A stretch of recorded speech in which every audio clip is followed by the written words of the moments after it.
God bless you all. Welcome to my friendly maths channel. आइए आज हम discuss करते हैं कुछ इम्पॉर्टेंट बातें along with this question. Right everyone. अब ये इस टाइप के क्वेश्चंस जनरली हमें कॉम्पिटिटिव एग्जाम्स में और हर जगह पूछे जाते हैं। राइट तो यहाँ इन क्वेश्चंस को सॉल्व करने के लिए आपको इस प्रीवियस नॉलेज का होना ज़रूरी है, तो आप बड़े आसानी से ये क्वेश्चन कर सकते।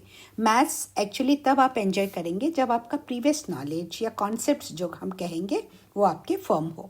अब इस क्वेश्चन में क्या क्या कॉन्सेप्ट आपको ज़रूरी है देखिए। पहले तो ये आपको पता चलना चाहिए 64 इज इक्वल टू 8 का भी स्क्वायर होता है या 4 का क्यूब होता है। जो हमें चाहिए वो हम ऑन द स्पॉट अप्लाई कर पाए।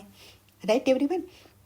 अब सेकेंड कॉन्सेप्ट इसमें ये लगेगा, ये आइडेंटिटी आपको जानना जरूरी है। a to the power m whole to the power n is equal to a to the power m multiplied by n होता है। ओके अब थर्ड आपको ये आइडेंटिटी का भी जानना जरूरी है। a to the power minus m means a upon 1 whole to the power minus m है बेसिकली, तो हम इसको रेसिप्रोकेट कर देते हैं, that is equal to 1 upon a to the power m होता है। या इसी को हम इस तरह भी लिख सकते हैं 1 upon a whole to the power m। Right everyone. Similarly vice versa, अगर 1 upon a whole to the power minus m है तो a to the power m हो जाता है, दैट इज a अपॉन 1। हम बेसिकली इसको रेसिप्रोकेट करते हैं न्यूमरेटर डिनोमिनेटर में और डिनोमिनेटर न्यूमरेटर में आ जाता है। ये a upon 1 whole to the power m है और डिनोमिनेटर में 1 लिखने की जरूरत नहीं है। And a multiplied by b by a is equal to a cancel होके that is equal to b। a क्यों कैंसिल होता है? क्योंकि हम इसे a upon a multiplied by b भी लिख सकते हैं and a upon a is equal to 1 हो जाता है and 1 multiplied by b will be b itself. Basically इसके पीछे का लॉजिक ये है। Okay fine. इतनी चीज़ें आपको ध्यान अगर नॉलेज में है तो आप ये क्वेश्चन बड़े आसानी से कर सकते हैं। अब देखिए यहाँ 4 है, इसीलिए हम इसे भी 4 के टर्म्स में लाने की कोशिश करते हैं। देखते तो 64 whole to the power minus 2/3 that is equal to 4 cube whole to the power minus 2/3। Okay अब हम यहाँ पे ये आइडेंटिटी यूज़ करेंगे, a to the power m whole to the power n है ये, that is equal to a to the power m multiplied by n।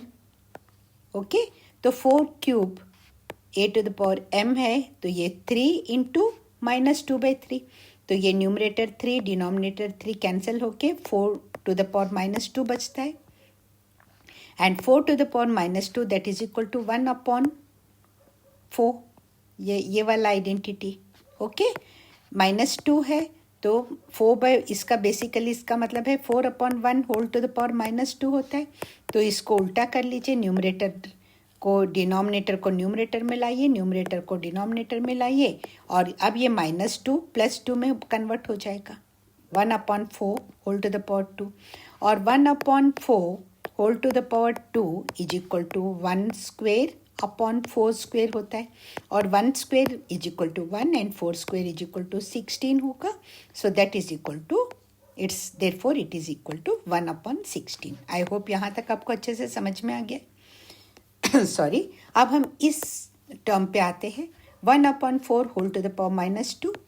ये identity use करेंगे तो ये क्या हो जाएगा, डिनोमिनेटर न्यूमरेटर में आएगा, न्यूमरेटर डिनोमिनेटर में हो गया और ये माइनस 2 प्लस 2 हो जाएगा, that is equal to 4/1 whole square हो गया। तो इसका मतलब है कि 4 स्क्वेयर अपॉन 1 स्क्वेयर होता है, 4 square is equal to 16 and 1 square 1 है, डिनोमिनेटर में 1 हम लिखते नहीं है, that's why it is equal to 16। Okay अब ये क्वेश्चन पे आते हैं। 64 whole to the power minus 2/3 हमें मिलता है 1 अपॉन 16 और 1 upon 4 whole to the power minus 2 मिलता है 16। So 1 upon 16 into 16, so 16/16 that is equal to 1 into 1 is equal to 1। Therefore option A 1 is the correct answer. अगर ये video आपको useful लगा और आपने इसे क्वेश्चन को एंजॉय किया तो please don't forget to like it, share it with your friends and subscribe the channel if you haven't. Thanks a lot for watching, all the very best. मिलते हैं नेक्स्ट वीडियो में।